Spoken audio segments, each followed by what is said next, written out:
ಎಲ್ರಿಗೂ ನಮಸ್ಕಾರ. ಎಲ್ಲರೂ ಹೇಗಿದ್ದೀರಾ? ಎಲ್ಲರೂ ಚೆನ್ನಾಗಿದ್ದೀರಾ ಅಂದ್ಕೊಂಡಿದ್ದೀನಿ. ಇವತ್ತು ನಾನು ತರಕಾರಿ ಪಲ್ಯನ ಹೇಗೆ ಸಿಂಪಲ್ಲಾಗಿ ಮಾಡೋದು ಅಂತ ಹೇಳ್ಕೊಡೋಣ ಅಂತ ಇದ್ದೀನಿ. ತರಕಾರಿ ಬದನೆಕಾಯಿ, ಕ್ಯಾರೆಟ್, ತೊಂಡೆಕಾಯಿ, ಬೀಟ್ರೋಟು, ಟೊಮೊಟೊ, ಒಂದು ಈರುಳ್ಳಿ ಮತ್ತು ನೆನೆಸಿರೋ ಅಂಥ ತೊಟ್ನಿಕಾಳು ಮತ್ತು ಬಟಾಣಿ. ಬೇಕು ಅಂದರೆ ಕಡಲೆಕಾಳು ಎಲ್ಲನೂ ನೆನೆಸ್ಕೋಬೋದು, ನೈಟೇ ನೆನೆಸ್ಬೇಕು. ಒಗ್ಗರಣೆಗೆ ಒಂದು ಸ್ವಲ್ಪ ಸಾಸಿವೆ ಹಾಕಿ, ಸ್ವಲ್ಪ ಜೀರಿಗೆ, ಸ್ವಲ್ಪ ಎಣ್ಣೆ ಕಾದ್ಮೇಲೆ ಸಾಸಿವೆ ಎಲ್ಲ ಸಿಡಿಯುವಾಗ ಕರಿಬೇವು ಹಾಕಿ, ಕರಿಬೇವು ಎಲ್ಲ ಹಾಕಿದ ಈರುಳ್ಳಿ ಹಾಕಿ, ಹೆಚ್ಕೊಂಡಿರೋಂಥ ಈರುಳ್ಳಿನ ಹಾಕಿ, ಆಮೇಲೆ ಒಂದು ನಿಮಿಷ ಆದಮೇಲೆ ಅದನ್ನು ಸ್ವಲ್ಪ ಮಿಕ್ಸ್ ಮಾಡಿ ಕಟ್ ಮಾಡ್ಕೊಂಡಿರೋ ಅಂಥ ಟೊಮೊಟೊ ಕೂಡ ಹಾಕಿ, ಟೊಮೊಟೊ ಈರುಳ್ಳಿ ಒಂದು 2 ನಿಮಿಷ ಎರಡೂ ಫ್ರೈ ಆದಮೇಲೆ, ನೀಟಾಗಿ ಫ್ರೈ ಆಗಬೇಕು. ಅದೆಲ್ಲ ಫ್ರೈ ಆದಮೇಲೆ ನೋಡ್ತಾ ಇರ್ಬೋದು, ತರಕಾರಿ ಹೆಚ್ಕೊಂಡಿರೋಂಥ ತರಕಾರಿ ಎಲ್ಲನೂ ಮಿಕ್ಸ್ ಮಾಡಿ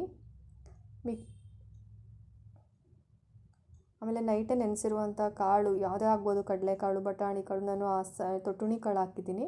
ಇದು ನೈಟೇ ನೆನೆಸ್ಬಿಟ್ಟಿಟ್ಟಿದ್ದೆ. ಇದೆಲ್ಲನೂ ಮಿಕ್ಸ್ ಮಾಡಿದ ಮೇಲೆ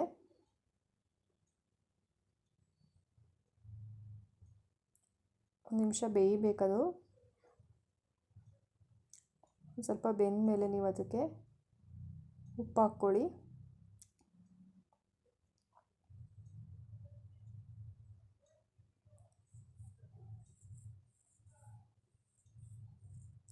ನಾನು ಒಂದು ಚಮಚ ಸಾಂಬಾರು ಪುಡಿ ಹಾಕಿದ್ದೀನಿ. ಮನೇಲೇ ಮಾಡಿರೋಂಥ ಸಾಂಬಾರು ಪೌಡ್ರು, ಸಾಂಬಾರ್ಗೆ ಹಾಕ್ತೀವಲ್ಲ ಅದೇನೇ. ಪಲ್ಯಕ್ಕೆ ಕೂಡ ಮಿಕ್ಸ್ ಮಾಡ್ಬೋದು, ಟೇಸ್ಟ್ ಚೆನ್ನಾಗಿರುತ್ತೆ. ನಾನು ಇಬ್ಬರಿಗೋಸ್ಕರ ಮಾಡ್ತಾ ಇರೋದು. ಚಪಾತಿ ಮತ್ತು ರೊಟ್ಟಿ ಕೂಡ ಚೆನ್ನಾಗಿರುತ್ತೆ ಪಲ್ಯ. ನಾನು ಯಾವಾಗಲೂ ಅಡುಗೆ ಮಾಡುವಾಗ ಸಾಂಬಾರು ಐಟಮ್ಸ್ ಏನಾದರೂ ಮಾಡಿದ್ರೆ, ಟಿಫನ್ ಏನಾದರೂ ಮಾಡಿದ್ರೆ ನಾನು ಅಡುಗೆ ಅರಿಶಿನ ಹಾಕ್ತೀನಿ. ಒಂದು ಅರ್ಧ ಸ್ಪೂನು ಇಲ್ಲ 1/4 ಸ್ಪೂನು ಅಡುಗೆ ಅರಿಶಿನ ಹಾಕಿ, ನಾನು MTR ಖಾರದ ಪುಡಿ ಹಾಕ್ತಾಯಿದ್ದೀನಿ. ಸ್ವಲ್ಪ ಖಾರ ಇದೆ, ಖಾರ ಬೇಕು ಅನ್ನೋರು ಸ್ವಲ್ಪ ಜಾಸ್ತಿ ಹಾಕ್ಕೋಬೋದು, ಖಾರ ಕಮ್ಮಿ ಬೇಕು ಅನ್ನೋರು ಸ್ವಲ್ಪ ಹಾಕ್ಕೋಬೋದು. ಆಮೇಲೆ ಸ್ವಲ್ಪ ಎಲ್ಲ ಬೆಂದಮೇಲೆ ತುರಿದಿಟ್ಟಿರುವಂಥ ಕಾಯಿ ಮತ್ತು ಕೊತ್ತಂಬರಿ ಸೊಪ್ಪನ್ನ ಹಾಕಿ ಮಿಕ್ಸ್ ಮಾಡಿ, ರುಬ್ಬೋದೇನು ಬೇಡ, ಕಾಯಿನ ತುರಿದಿರೋದನ್ನು ಡೈರೆಕ್ಟಾಗಿ ಹಾಕ್ಬೋದು. ಇದೆಲ್ಲನೂ ಹಾಕಿ ಮಿಕ್ಸ್ ಮಾಡಿ ಇಡಿ. ಚೆನ್ನಾಗಿ ಮಿಕ್ಸ್ ಮಾಡಬೇಕು. ಮಿಕ್ಸ್ ಮಾಡಿದ್ಮೇಲೆ ನೀರು ಕುಡುವಂಥ ಗ್ಲಾಸಲ್ಲಿ 1 ಲೋಟ ನೀರು ಹಾಕಿ ಮಿಕ್ಸ್ ಮಾಡಿ. ಸ್ವಲ್ಪ ಕಾಳೆಲ್ಲ ಬೇಯಬೇಕಲ್ವಾ, ಸೊ ಹಂಗಾಗಿ ಎಲ್ಲ ಮಿಕ್ಸ್ ಮಾಡಿ,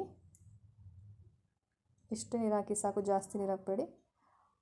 ಆಮೇಲೆ ಕುಕ್ಕರ್ ಮುಚ್ಚಳ ಮುಚ್ಚಿ ಒಂದು 3 ವಿಸಿಲ್ ಕೂಗಿಸಿ. 3 ವಿಸಿಲ್ ಕೂಗಿಸಿದ್ಮೇಲೆ ಹೀಗಿರುತ್ತೆ ನೋಡಿ, ಚೆನ್ನಾಗಿದೆ. ಆಮೇಲೆ ಸ್ವಲ್ಪ ಹೊತ್ತು ಮುಚ್ಚಿಡಿ, ಚೆನ್ನಾಗಿ ಇನ್ನೂ ಮಾಗುತ್ತೆ ನೋಡಿ. ಇಷ್ಟ ಆದರೆ ಲೈಕ್ ಮಾಡಿ, ಶೇರ್ ಮಾಡಿ, ಸಬ್ಸ್ಕ್ರೈಬ್ ಮಾಡಿ ನಮ್ಮ ಚಾನಲ್ನ.